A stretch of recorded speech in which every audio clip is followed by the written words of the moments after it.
ইরানে হামলার পর মধ্যপ্রাচ্যে চলমান যুদ্ধাবস্থার কারণে বিশ্ববাজারে জ্বালানি সরবরাহে বিঘ্ন ঘটেছে। এই সংকট মোকাবিলায় দেশের জনগণের প্রতি 5টি নির্দেশনা দিয়ে সহযোগিতার আহ্বান জানিয়েছে সরকার। বুধবার 4 মার্চ বিদ্যুৎ, জ্বালানি ও খনিজ সম্পদ মন্ত্রণালয়ের এক বিজ্ঞপ্তিতে এ নির্দেশনা দেওয়া হয়।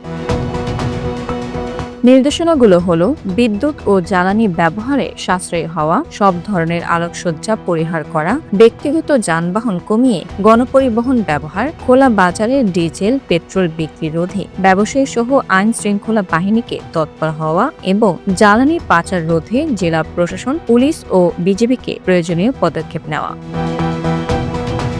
এর আগে বিদ্যুৎ, জ্বালানি ও খনিজ সম্পদ মন্ত্রী ইকবাল হাসান মাহমুদের সভাপতিত্বে জরুরি পর্যালোচনা সভায় জানানো হয়, জ্বালানির সম্ভাব্য উৎসগুলো থেকে কাঙ্ক্ষিত পরিমাণে ও সঠিক সময়ে জ্বালানি সরবরাহ অনিশ্চিত হয়ে পড়েছে।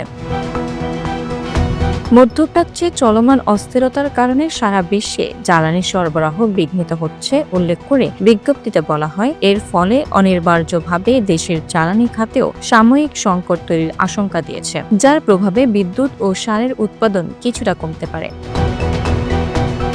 বৈশ্বিক পরিস্থিতির নেতিবাচক প্রভাব ন্যূনতম পর্যায়ে রাখতে মন্ত্রণালয় সম্ভাব্য সব ব্যবস্থা গ্রহণ করেছে বলেও জানানো হয়। সরকারের পক্ষ থেকে জনগণের সর্বাত্মক সহযোগিতা করার আহ্বানও করা হয়েছে। Bangla affairs news desk.